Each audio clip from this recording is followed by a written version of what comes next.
அஸ்ஸலாமு அலைக்கும் வரஹ்மத்துல்லாஹி வபரகாத்துஹு. அன்புக்குரிய அருமை சகோதரர்களே, அல்லாஹ் தஆலா அவனுடைய திருமறையில வலா தமூதுன்ன இல்லா வ அன்தும் முஸ்லிமூன், நீங்க முஸ்லீம் இல்லாமல் மரணித்து விட வேண்டாம் அப்படிங்கிறோம்.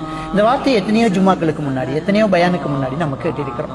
முஸ்லீம் இல்லாமல் நீங்க மரணிக்க வேண்டாம் அப்படின்னா இந்த வார்த்தையினுடைய வெளி அமைப்பு எப்படி இருக்குதுன்னா, மௌத்துங்கிறது நம்ம இஷ்டம் இல்லை, நம்ம விரும்பின மாதிரி அப்படிங்கிற மாதிரி தெரியும். ஏன்னா நீங்கள் தயாரான பொதியை இல்லாமல் பயணம் போகாதீங்க அப்படின்னா, பயணம் நாம விரும்பினா தான் போகிறோங்கிற மாதிரி இருக்கும். அதே மாதிரி தான் உண்டு.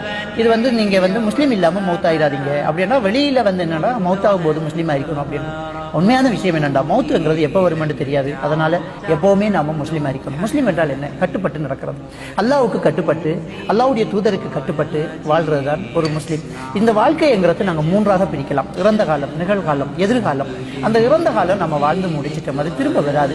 நிகழ்காலம் அப்படிங்கிறது தொடராது, அது எவ்வளவு காலமும் நீடிக்காது, அது ஒரு குறிப்பிட்ட அளவு தான் இருந்துகிட்டே இருக்கும். எதிர்காலம் நம்ம இருப்போமா இல்லையா என்றது தெரியாது, நாளைக்கு நம்ம இருப்போமா இல்லையாங்கிறதே தெரியாது. இவ்வளவுதான் உலகம் என்கிறது. இன்னைக்கு நம்ம கண்ணூடாக கண்டுகிட்டே இருக்கிறோம். பூகம்பங்கள் வருது, அகால மரணங்கள் வருது, விபத்துக்கள் நடக்குது, திடீரென்று மரணங்கள் நடந்துகிட்டே இருக்குது. யாரு எப்போ மௌத்தாவாங்கிறது தெரியாது.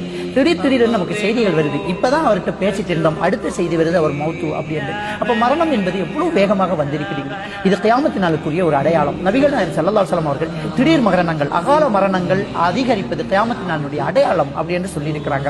அந்த காலத்தை நம்ம நெருங்கிக்கிட்டே இருக்கிறோம். கியாமத் நாளினுடைய பல அடையாளங்கள் நடக்கிறதுக்கான வாய்ப்புகள் இருக்கிறத ஆய்வாளர்களும் அது சம்பந்தப்பட்ட துறை சார்ந்தவர்களும் சொல்லிக்கிட்டு இருக்கிறத நாங்கள் பார்க்கலாம். இன்னைக்கு பரபரப்பான ஒரு நியூஸ் அப்படின்னா, அது சூரியன் மேற்குல உதிக்கிறதுக்கு இந்த உலகம் தயாராகி இருக்குது அப்படிங்கிற புவியியல் ஆய்வாளர்களுடைய கருத்துக்கள் தான். அது நபிகள் நாயகம் ஸல்லல்லாஹு அலைஹி வஸல்லம் அவர்கள் சொன்ன கியாமத் நாளுடைய மிகப்பெரிய அடையாளங்கள்ல உண்டு. இன்னமும் நமக்கு ஈமான் அதிகரிக்கலண்டா, நம்முடைய ஈமான்ல நிச்சயமா ஒரு குறைபாடு இருக்குது. எப்பவுமே நம்ம மரணத்துக்கு தயாராக இருக்கணும்.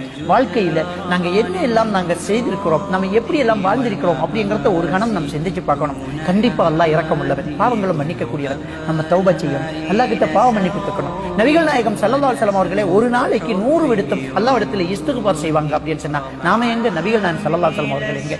நம்ம அடிக்கடி இஸ்திக்பார் செஞ்சுக்கிட்டே இருக்கணும். நம்முடைய பொருளாதார திரட்டல் ஹராமா ஹலாலா அப்படிங்கிறத நாம் பார்த்துக்கிட்டே இருக்கணும். எப்பவுமே மனசை நம்மளை நாங்களே திருப்திப்படுத்தி, நம்மளை நாங்களே சிரமப்படுத்தாம வாழ பழகணும். நம்முடைய மனசை எப்பவுமே ரிலாக்ஸா வச்சிருக்கணும். மனசை ரிலாக்ஸா வைக்கிறதுக்கு என்ன செய்யணும் அப்படின்னு சொன்னா, நாங்க நிச்சயமா மன்னிக்கணும், மறக்கணும்.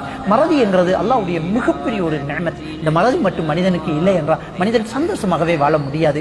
இன்னைக்கு தாய் மௌத்தாகிறா, இன்னைக்கு அழுகுறோம், நாளைக்கு அழுகுறோம், மறுநாள் கொஞ்சமா நாங்க சாப்பிடுறோம், அதுக்கு பிறகு நம்ம பழைய வாழ்க்கைக்கு திரும்பிடுறோம். அது மட்டும் இல்லாம இருந்தால், இந்த மறதி என்பது மட்டும் இல்லாம இருந்தா பாருங்க, நம்முடைய வாழ்க்கையில நடந்த ஒரு இன்சிடென்ட், ஒரு விபத்து, ஒரு கஷ்டம், ஒரு தோல்வி நம்மளை எப்பவுமே சித்திரவதை செஞ்சுக்கிட்டே இருக்கும். நம்மளால நிம்மதியை தூங்கவே முடியாம போகும்.